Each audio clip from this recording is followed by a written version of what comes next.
Merci de votre attention, madame, monsieur. Dans l'actualité ce jeudi, la visite du président Faure Gnassingbé en Arabie Saoudite en début de semaine. La coopération entre le Togo et la Banque islamique de développement était au centre de cette visite. 3 accords de financement ont été signés. L'éducation, les infrastructures routières, l'énergie sont les secteurs concernés. Le compte rendu complet en début de journal tout à l'heure. La crise à l'université de Lomé, la toile de fond d'une réunion de crise cet après-midi. Ministre de tutelle, l'autorité universitaire, délégués étudiants tentent de trouver une solution apaisée aux revendications des étudiants. Les précisions Félix Simtachat dans cette édition. Enfin, l'INAM, ses principes, ses prestations, son vocabulaire vulgarisé auprès des journalistes. La rencontre a commencé ce matin. On en parle aussi ce soir dans cette édition. Voilà, madame, monsieur le sommaire. Bienvenue et bonsoir à tous. Le Togo et la BID met dans la main pour l'avenir, conséquence de la visite du président Faure Gnassingbé en Arabie Saoudite et au siège de l'institution. Les deux parties, lors d'une rencontre, ont passé en revue l'ensemble des projets soumis par la délégation togolaise. Une rencontre saluée, vous allez l'entendre par le chef de l'État, le compte rendu de Joseph Amiga, notre envoyé spécial. La coopération entre la Banque islamique de développement, la BID et le Togo a connu une nouvelle phase de son intensification au siège de l'institution à Jeddah en Arabie Saoudite. La délégation togolaise et les responsables de la BID ont passé en revue l'ensemble des projets du portefeuille du Togo, identifié les difficultés afin d'accélérer la mise en œuvre des programmes. Le président de la Banque islamique de développement, Ahmad Mohamed Ali, a rendu tout le mérite au président Faure Gnassingbé pour les importantes réformes engagées et en cours au Togo et les nombreuses actions menées pour améliorer significativement les conditions de vie des populations et placer définitivement le Togo sur la voie de l'émergence. Ahmad Mohamed Ali a salué le leadership du président Faure Gnassingbé dans la promotion de la coopération régionale. Le président de la BID a réaffirmé la volonté et l'engagement de son institution à poursuivre et à intensifier sa coopération avec le Togo. Les responsables des différentes entités de la banque, notamment la Société internationale islamique pour le financement du commerce, la Société islamique pour le développement du secteur privé et la Société islamique pour l'assurance et l'investissement et des crédits d'exportation ont manifesté leur engagement à mobiliser des ressources en faveur des différents secteurs socio-économiques du Togo à la promotion du secteur privé. Le chef de l'État Faure Gnassingbé a exprimé toute la reconnaissance du gouvernement et du peuple togolais au président de la Banque islamique de développement pour les actions de son institution au Togo, confirmant ainsi sa détermination à soutenir l'État togolais dans la mise en œuvre de son programme prioritaire en matière d'infrastructures économiques et sociales. Dans les années 90, nous avons connu beaucoup de problèmes et nous étions sous sanction et donc privés d'aide de développement pratiquement.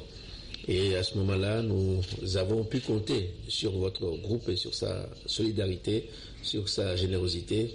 Je puis vous dire que c'est quelque chose que le peuple togolais n'oubliera jamais.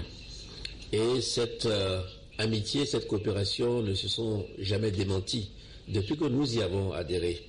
Et nous pouvons dire que nous sommes témoins et nous vivons les valeurs qui ont présidé à la création de ce groupe et qui sont également les valeurs de cette noble religion qu'est l'islam, la solidarité vis-à-vis des pauvres. Je sais, je vous le disais, que vous avez fait de la lutte contre la pauvreté ici dans le groupe le cheval de bataille de votre politique. Monsieur le Président, comment ne pas vous féliciter pour le leadership que vous imprimez à la tête de cette institution qui maintenant en Afrique on dirait a de nouveaux bébés, de nouveaux enfants qu'on vient de nous présenter et qui sont la preuve que quels que soient les résultats que vous obtenez, vous êtes surtout à l'écoute des besoins des membres de cette institution que nous sommes.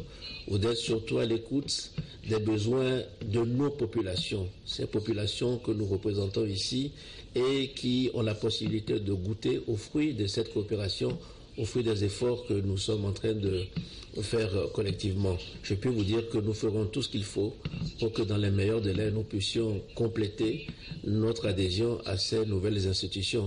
Parce que au niveau où nous sommes dans notre marche vers le développement, ces institutions-là répondent aux contraintes qui aujourd'hui entravent encore notre marche vers ce développement. Monsieur le Président, nous sortons d'une élection présidentielle où nous avons eu l'occasion de discuter avec les populations, de les écouter surtout. La campagne électorale est aussi une opportunité pour les dirigeants de faire le bilan, mais surtout de voir un peu ce que nous n'avons pas pu réaliser ou parfois les erreurs que nous avons commises. Et je peux vous dire que si vous allez au Togo aujourd'hui, il y a un consensus, c'est que nous devons faire plus dans le domaine social. Nous devons faire plus pour réduire la pauvreté. Et c'est pour cela que je vous ai proposé que pour les mois à venir, que nous puissions définir un programme, un partenariat ou un cadre de référence pour notre coopération dans le futur, que vous nous envoyez une équipe qui pourra s'asseoir avec nous, avec les membres du gouvernement et avec d'autres qui ne sont pas ici, rencontrer d'autres groupes de notre société, notamment la société civile, les parlementaires, que vous puissiez voir quelles sont nos priorités et qu'ensemble nous puissions définir un nouveau cadre de coopération qui sera plus stable et plus durable. Le séjour du chef de l'État, Faure Gnassingbé, à Djeddah a donc toute son importance. La prise en compte des besoins sociaux de la population togolaise reste une priorité clairement affichée par le président de la République au siège de la Banque islamique de développement. Cette visite a également permis aux experts du département pays de faire l'exposé de l'état de la coopération entre la Banque islamique de développement et le Togo. Une coopération qui se porte bien et qui s'est renforcée au fil des années. L'illustration de ce renforcement, c'est bien l'annonce faite par la BEID de financer de nouveaux projets en 2016, notamment la construction de la route Kara-Défalé, l'équipement des laboratoires des universités de Kara et de Lomé, le développement de la plaine de l'outil, soutien au programme Agropole, la construction de la route Sokodé-Bassar, le projet Santé phase 2. Le conseil d'administration de la BID compte en son sein, et ce pour la première fois, une femme de nationalité togolaise, Madame Kassa Traoré, en charge des projets. Et voilà pour la rencontre et la revue des projets. On en vient maintenant à la matérialisation des discussions. 3 accords de financement ont été signés entre le Togo et la Banque islamique de développement. 3 secteurs prioritaires sont concernés: l'éducation, les infrastructures routières, l'énergie. Nous retrouvons Joseph Amigan pour les précisions. Cet accord de prêt pour le financement de 3 projets dans des secteurs prioritaires au Togo témoigne de la qualité de la coopération qui existe entre la Banque islamique de développement, la BID, et le Togo. Il porte sur la construction de la route Aouda-Kara de montant d'environ 80 milliards de francs CFA, le développement de l'éducation de base phase 4 financé à hauteur de 10 milliards de francs CFA et le projet de construction de la ligne de transmission et du réseau de distribution électrique sur le tronçon d'Apaon-Mango, dont le montant de financement s'élève à environ 30 milliards de francs CFA. La signature de cet accord de financement a été faite en présence du président de la République. Elle est intervenue entre le ministre d'État, ministre de l'économie, des finances et de la planification du développement, Adi Otet Ayassor, et le président de la BID, Ahmad Mohamed Ali. À ce jour, le groupe de la Banque islamique de développement a approuvé un montant global d'environ 414 millions de dollars en faveur du Togo, un financement qui prend en compte plusieurs secteurs dont l'énergie, l'éducation, l'agriculture, l'eau et l'assainissement, le transport et les infrastructures. Autre image de cette visite en Arabie Saoudite, l'entretien, vous allez le voir, entre le chef de l'État, Faure Gnassingbé, le président Ahmed Mohamed Ali de la BID. La coopération entre l'État togolais et l'institution financière a été encore largement évoquée à l'occasion, une relation que les 2 parties souhaitent renforcer dans les secteurs prioritaires au Togo. Voilà les images de cet entretien. Voilà ce qu'on pouvait dire de cette visite du président Faure Gnassingbé en Arabie Saoudite. La coopération encore avec cette cérémonie hier à l'ambassade des États-Unis à Lomé, le nouveau diplomate américain a été présenté à l'ensemble du corps diplomatique accrédité auprès de notre pays. Une cérémonie rehaussée par la présence de plusieurs ministres du gouvernement togolais. Le récit de Pierre Soussoupon. Un peu plus d'1 mois après ces lettres de créance au chef de l'État, le nouvel ambassadeur des États-Unis au Togo se présente à l'ensemble du corps diplomatique. À sa résidence, consuls, ambassadeurs accrédités au Togo et membres du gouvernement ont été conviés. L'officiel de la Maison-Blanche au Togo s'est réjoui de l'accueil chaleureux qui lui a été réservé avant de réaffirmer la position de son pays à soutenir le Togo dans son processus de développement économique et l'enracinement de la démocratie.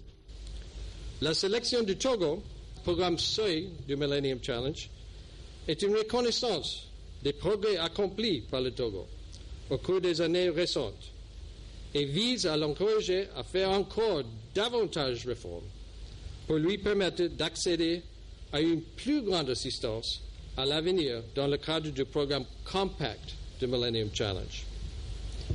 Le conseil d'administration du Millennium Challenge a noté la nécessité pour le Togo d'élargir la participation démocratique et de renforcer l'état de droit et la transparence. L'ambassade des États-Unis a joué un rôle important dans le renforcement de la démocratie au Togo pendant plusieurs années. Je souhaite vous rassurer ce soir que nous allons continuer de jouer ce rôle en vue de faciliter un dialogue qui aboutira à des réformes constitutionnelles et institutionnelles. David Guillemot, le nouvel ambassadeur, a saisi l'occasion pour lui aussi présenter Victor Luboïski, le nouveau directeur du Corps de la paix au Togo, une des grandes organisations des USA qui interviennent dans les secteurs de développement, notamment dans la formation sociale, l'agriculture, l'éducation, la santé et la culture. Les deux hommes se sont félicités des chantiers de développement actuels en cours au Togo ainsi que les réformes amorcées dans plusieurs domaines d'activité. Ils ont émis le vœu de voir se consolider les acquis, vu que les défis sont encore nombreux à relever. Également dans l'actualité ce soir, cette rencontre OTR, Société pétrolière qui opère au Togo. Il s'agit pour le premier OTR donc d'amener les seconds, les pétroliers, à respecter les procédures de dédouanement de leurs produits. En clair, payer les taxes en toute transparence. Prudence et souffle.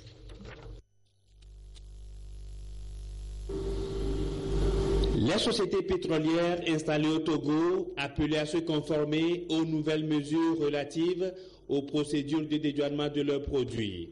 Cette mise au point a été faite lors de cette rencontre d'échange organisée par les responsables de l'Office togolais des recettes avec leurs partenaires que sont ces acteurs pétroliers. Les débats ont également porté sur l'amélioration des procédures de recouvrement des droits et taxes sur les produits pétroliers, des procédures que la plupart ne respectent pas. Dorénavant, toutes les déclarations de mise à la consommation doivent se faire à date. Voilà, parce que nous avons constaté qu'il y a un décalage entre la mise à la consommation et l'introduction de ces déclarations dans nos systèmes. Ça nous pose un problème de statistiques. Pour ce qui concerne maintenant le paiement, nous avons constaté aussi qu'il y a la réglementation qui est là. Il y a le paiement au comptant, il y a aussi les paiements en différé en ce qui concerne les droits et taxes sur les produits pétroliers. Nous avons constaté qu'aucune société ne s'est inscrite dans aucune procédure. Sauf que le constat, c'est que les gens payent les droits et taxes autant voulu, ce qui n'est pas normal.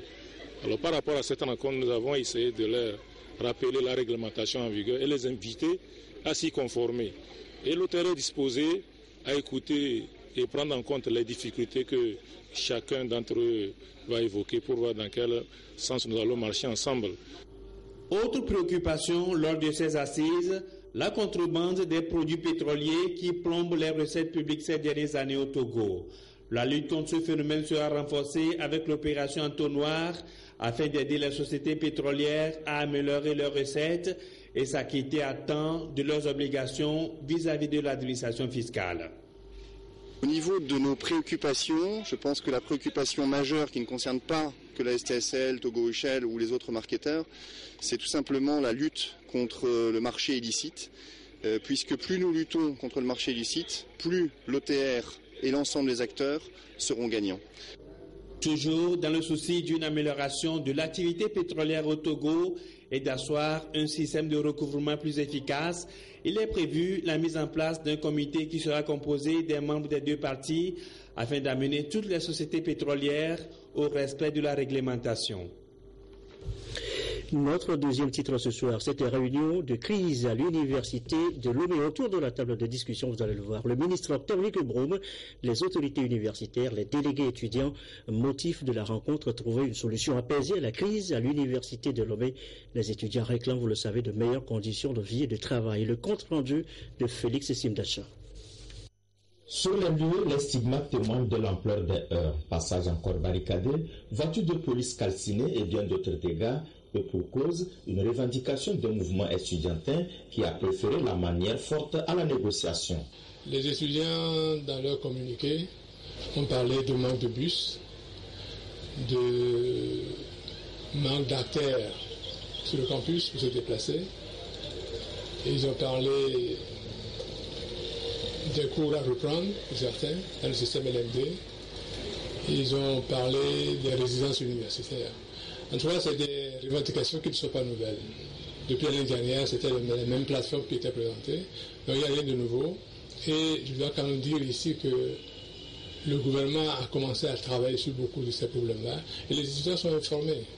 Donc ce qui est étonnant, c'est le fait qu'ils soient revenus avec cette nouvelle façon de revendiquer. Si nous prenons le bus, l'université a négocié avec le gouvernement que Sotral prenne désormais en charge le transport des étudiants. Nous sommes presque arrivés à la fin. Il y a de petits détails à régler pour que la chose puisse aller, et puis c'est tout. Au niveau du système LMD, avec ces difficultés d'application, on fait, le dossier n'est pas fermé. On continue encore à réfléchir sur la façon dont on va adapter le système LMD à notre comportement, à notre situation ici. Donc il y a sur tous les points qu'ils ont lancés sur la cité universitaire. Ce n'est pas toutes les cités universitaires qui sont rénovées. Il y a des cités universitaires qui sont restées en l'état et qui coûtent moins cher que les cités rénovées. Donc en fait, il y a des solutions qui sont là, qui ne satisfont peut-être pas tout le monde, mais qui sont là quand même. Et nous travaillons à améliorer ces résultats-là, c'est tout. Le mieux vivre et de meilleures conditions de travail, cela peut s'obtenir sans destruction de biens publics. Malheureusement, c'est ce à quoi les étudiants ont eu recours, même s'ils ne s'y reconnaissent pas et demandent à présent la calmie au sortir de cette rencontre de crise. Les bus universitaires n'arrivent plus à nous transporter au quotidien.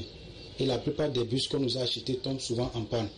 Les cités sont dans un état piteux et il est impérieux donc de rénover ces cités. Donc c'est dans cette dynamique que nos amis du MIT ont lancé la manifestation d'aujourd'hui. Mais ce que nous déplorons, c'est un peu le fait que la manifestation a un peu débordé. Car aujourd'hui, un pick-up de la police nationale a été brûlé. Et nous nous demandons vraiment si c'est nos camarades étudiants qui ont brûlé ces bus. Car la plupart du temps, lorsque nous revendiquons à l'université, nous revendiquons sans violence. Nous revendiquons les mains nues. J'appelle les camarades à être sereins à l'université de Lomé. Car nous sommes là pour étudier. Un climat apaisé plus propice à un meilleur encadrement académique, c'est ce à quoi aspirent les autorités universitaires. Raison de la tenue de cette réunion de crise en présence du ministre de tutelle. Une association du nom de MIT a organisé avec ses acolytes des violences d'une ampleur inégalée sur le campus de l'université de Lomé, faisant appel à des gens venus de l'extérieur et cela a entraîné des dégradations importantes, des blessés parmi les rangs de la police et d'autres blessés graves. Et nous avons donc fait le point cet après-midi pour recouper toutes les informations afin de les analyser et voir quelles sont les mesures idoines à prendre. En attendant de répondre à toutes les préoccupations, il est important que l'esprit de négociation prime sur celui de la violence. Et voilà donc la situation qui prévaut sur le campus universitaire de Lomé. Nous sommes avec le ministre Octave Brome, le ministre de l'Enseignement supérieur et de la Recherche. Monsieur le ministre, bonsoir. Bonsoir, monsieur Gerson. On vous a écouté tout à l'heure dans le sujet, à l'issue donc de cette réunion de crise. D'abord, votre réaction, une fois encore, par rapport aux violences. Vous avez parlé d'une violence inégalée sur le campus universitaire de Lomé. Oui, en effet. Est-ce que vous n'avez pas senti le vent venir? Non, sentir le vent venir, il n'y a pas de... Bon, pour dire les choses, d'abord, je voudrais présenter ma compassion à tous celles et ceux qui ont été victimes de ces violences organisées par l'association appelée MIT. Et vous avez vu que les raisons avancées sont de purs alibis, puisque aucune de ces raisons ne peut justifier la crispation violente qu'on a observée sur le campus. Des gens qui sont des étudiants, qui réclament de meilleures conditions de transport, comme l'a dit le président de l'université, il a été décidé de transférer ce service social à une société Sotran qui a pris toutes les dispositions pour techniquement commencer à transporter les étudiants dès la semaine prochaine. Alors, que ce soit à propos des logements, il y a 8 cités, il y a 7 cités qui n'ont pas été rénovées, qui ont gardé le même prix qu'avant. Il y a un seul qui a été rénové où le prix est monté. Ça ne peut pas donner lieu, vous en conviendrez, à une crispation violente. C'est depuis la semaine dernière que le mouvement a commencé sur le campus. Oui, en effet. Est-ce que vous êtes entré tout de suite en dialogue avec les étudiants pour éviter la situation d'aujourd'hui? Non, le problème n'est pas l'absence de dialogue. Le problème, c'est que nous avons affaire là à une catégorie bien cernée d'étudiants qui ont décidé d'organiser la violence. Sinon, vous avez pu voir les délégués d'étudiants qui représentent la majorité écrasante des étudiants, puisqu'ils sont élus. Cela, c'est une association. Et la plupart des étudiants n'étaient pas dans la logique de la violence. D'ailleurs, parmi les gens qui sont venus brûler et intentionnellement sont venus pour brûler notamment la DAS, ce sont les étudiants eux-mêmes qui ont permis d'arrêter un de ceux-là qui n'était même pas étudiant. Donc ils sont venus avec l'intention de brûler la DAS. La DAS, c'est la direction des affaires académiques et de la scolarité, qui constitue la mémoire des activités de l'université. C'est là que les diplômes sont authentifiés, les crédits, le cursus des différents étudiants. Donc voilà des gens qui viennent avec l'intention de brûler la DAS. Ils sont allés s'attaquer par exemple au centre d'informatique et de calcul pour là aussi commettre des dégâts. Ce ne sont pas des attitudes d'étudiants. Ils sont allés au niveau des restaurants universitaires, ils ont versé du sable. Cet après-midi, vous avez tenu cette réunion de oui, c'est pour faire le point. Pour faire le point, vous avez une analyse. Oui. Après le recoupement donc des informations, qu'allez-vous faire maintenant? Non, il est important de dire que les violences qui ont été perpétrées par certains étudiants ne sont pas il n'y a pas l'adhésion de la majorité, de l'écrasante majorité des étudiants. Et donc, de ce point de vue, les responsables, les autorités universitaires appuyées par nous-mêmes, nous prendrons toutes les dispositions pour que les activités continuent de se dérouler dans la sérénité.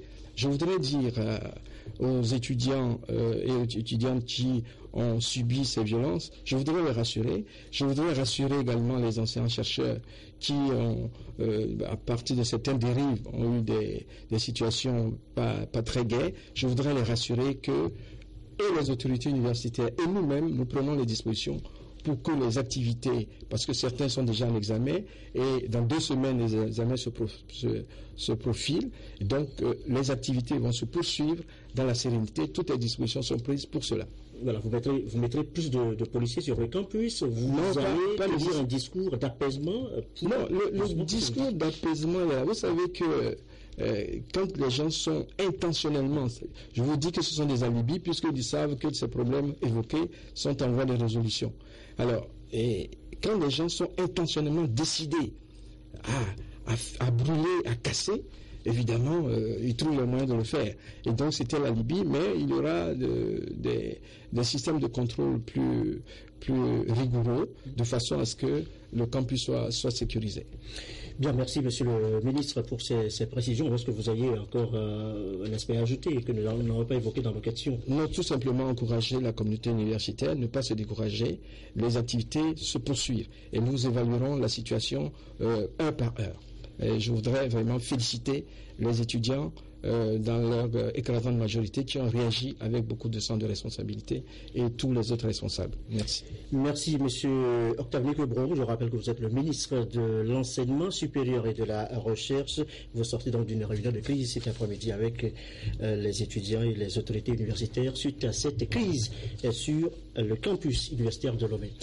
Autre sujet évoqué ce soir, la sécurité alimentaire. Togo, il s'agit précisément ici de l'initiative GIZ, un programme qui prend en compte dans un plan stratégique les femmes en âge de procréer, les enfants de 0 à 3 mois. Les précisions, Éric Djanepo, Pierre Sossopo. Le Togo est l'un des pays qui a réussi à assurer son autosuffisance alimentaire grâce à son programme national d'investissement agricole et de sécurité alimentaire, PNIASA. Toutefois, l'alimentation, en particulier celle des femmes et des enfants, reste insuffisante tant en diversité qu'en qualité. Cette situation est due aux faibles disponibilités en aliments riches en vitamines et en micronutriments pour les produits issus de leur propre production. Pour améliorer cette situation, le ministère de la Coopération allemande, à travers la GIZ, a initié un programme de sécurité alimentaire qui prévoit une contribution pour réduire la malnutrition, la pauvreté et la faim au niveau des femmes et des enfants. Ce projet vise à mettre en place une approche multisectorielle parce que pour lutter contre la malnutrition, ça ne suffit pas seulement d'améliorer un secteur, par exemple l'agriculture. Il faut aussi améliorer les conditions sanitaires des jeunes, l'éducation. Donc c'est un thème très très complexe. On va essayer d'introduire des cultures agricoles qui sont nutritivement très importantes, comme par exemple le soja, le moringa oleifera, et il y a la patate douce orange. Un ambitieux programme qui vient appuyer le ministère en charge de l'agriculture et celui de la santé dans leurs actions quotidiennes pour améliorer les conditions de vie des populations. Au Togo, ce programme quinquennal vise surtout à améliorer les conditions de vie des femmes en âge de procréer et des enfants de 0 à 23 mois. 6 000 femmes et 7 000 enfants seront pris en compte dans la région maritime. Il s'agit de 20 villages dans 4 préfectures, Sior, Yoto, Vo et Bamon. La sécurité alimentaire avec cet autre projet, le projet Kennedy Round. Qu'est-ce que c'est? Eh bien, le Japon nous envoie du riz et du blé chaque année. L'argent issu de la vente de ce don est reversé dans les projets socio-économiques. Ce matin, la ministre du Commerce a réceptionné ces produits Kennedy Round, le compte rendu de Komu Boyote. Ce don du Japon au Togo s'inscrit dans la dynamique d'aide alimentaire du projet Kennedy Round pour le compte de l'année 2014. 1573 tonnes de riz blanchi aux États-Unis et 5221 tonnes de blé en provenance de France, le tout estimé à 1,4 milliard de francs CFA.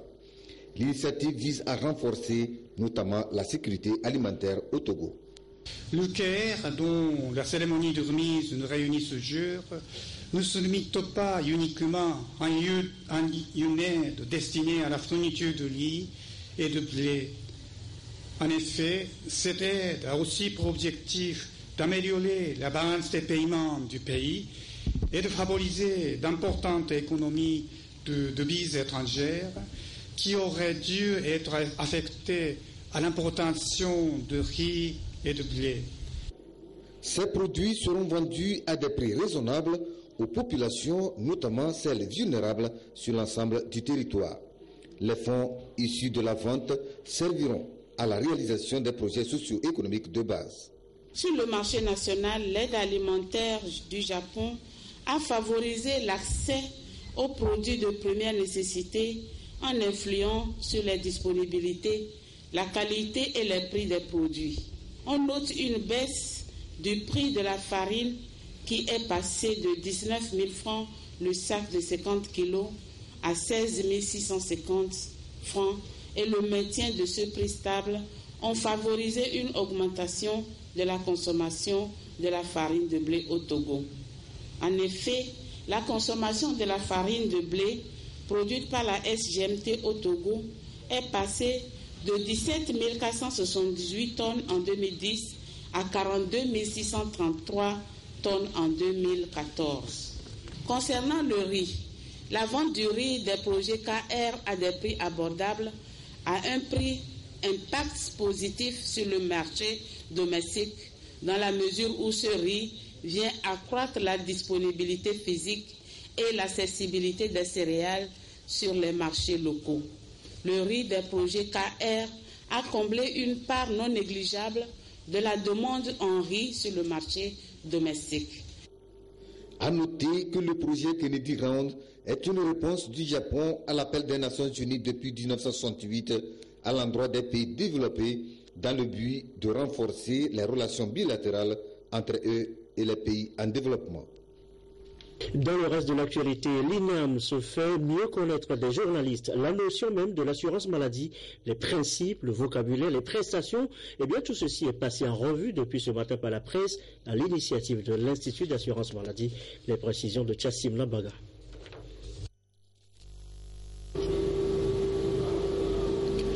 La presse, dans son rôle d'information et de sentinelle, sert de courroie de transmission entre l'Institut national d'assurance maladie INAM et les bénéficiaires.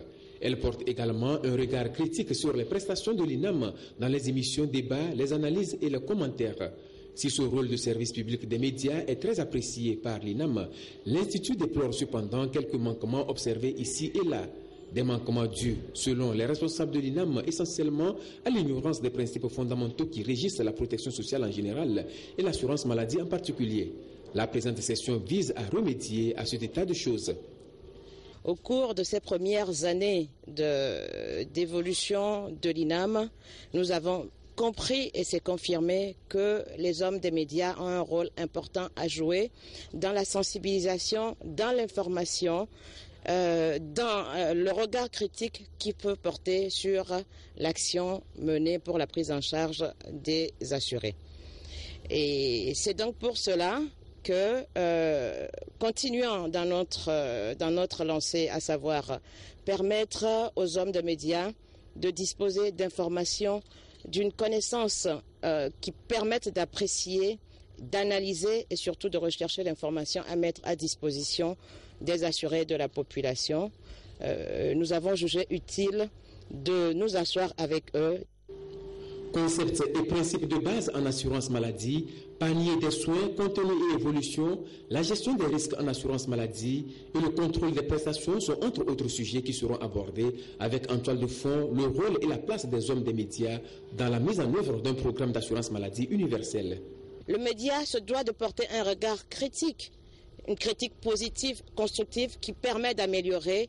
Le média est l'observateur qui permet d'évoluer et de faire évoluer nos pratiques et obtenir un meilleur service. Cette session de formation est saluée à sa juste valeur par les professionnels des médias qui n'entendent qu'à mieux jouer leur rôle d'éveil en accompagnant l'INAM dans sa mission. Je crois qu'il y a des a priori. Espérons qu'à la fin, nous allons mieux cerner les concepts qui sont utilisés, le mécanisme de couverture, comment sont déterminés le panier des soins qui sont pris en charge, tout cela. Et à partir de là, nous pourrons mieux évaluer les services de l'INAM et donc mieux aider l'INAM à assurer la couverture médicale. L'INAM, c'est une bonne chose, mais l'INAM nous explique comment cela se passe. Au terme de cette rencontre, l'INAM espère poser les fondements d'une relation de confiance mutuelle avec les médias afin de mieux accomplir sa mission de couverture des risques liés à la maladie, aux accidents non professionnels et à la maternité des bénéficiaires. Il est 20h33. Voici venu le temps du sport et voici M. Claude Ama. Bonsoir Claude. Bonsoir mon très cher. On va parler ce soir essentiellement de football avec le championnat d'Afrique des Nations démarré samedi au Rwanda qui fait son petit bonhomme de chemin. Vous allez en parler ce soir. Effectivement, à Gerson, le groupe B était à l'honneur aujourd'hui pour le compte de la deuxième journée. La RDC a battu l'Angola 4-2 alors que le Cameroun et l'Éthiopie se sont séparés 2-2, 0 partout. Hier déjà, le Rwanda, pays hôte, a signé sa seconde victoire au départ du Gabon 2-1. La Côte d'Ivoire de son côté a assuré le résultat minimum 1-0 face au Maroc. Des précisions sur la deuxième journée du groupe A avec Lamine Coco Konaté. Avant sa sortie face au Maroc comptant pour la deuxième journée du groupe A, La Côte d'Ivoire était dos au mur avec 0 points au compteur. Une pression difficile à gérer par les éléphants locaux qui ont eu du mal à poser le ballon tout comme leurs adversaires marocains. Des Marocains qui créent à un moment donné quelques rares occasions mais infructueuses sont punis en fin de la première période sur ce pénalty de Yannick Zakri. Avec cette avance, la Côte d'Ivoire revient très forte en seconde partie sans pour autant corser la mise. Elle a failli concéder l'égalisation suite à ce coup franc de Mohab Batno qui vient mourir sur la barre transversale à la 69e minute. La Côte d'Ivoire l'emporte donc 1-0 et se classe derrière le Rwanda, premier du groupe A avec 6 points, 2 victoires en 2 sorties, déjà qualifiés pour le quart de finale, une première pour les Amaroubi. Le deuxième biais de ce groupe se jouera dimanche entre la Côte d'Ivoire, le Gabon et le Maroc. Ballottage favorable aux Ivoiriens. Claude, les matchs de coupe en Europe qui sont déroulés hier. Oui, presque tous les gros morceaux sont en huitième de finale. Je vais parler donc de la Coupe de France. Une huitième de finale qui ne verra malheureusement pas la participation de Lille, sortie par les amateurs de Trébissac.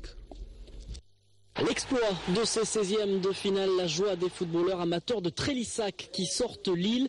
Pourtant, c'était mal engagé pour le club de CFA puisque Ronny Lopez ouvre le score pour les nordistes. Trélissac va égaliser grâce à Cavagnol à l'heure de jeu. La qualification se joue dans l'épreuve des tirs au but. L'ancien joueur de l'Uznac, Nicolas Dezenclos, donne la victoire à son club. Lille se consolera avec sa demi-finale de Coupe de la Ligue contre Bordeaux la semaine prochaine.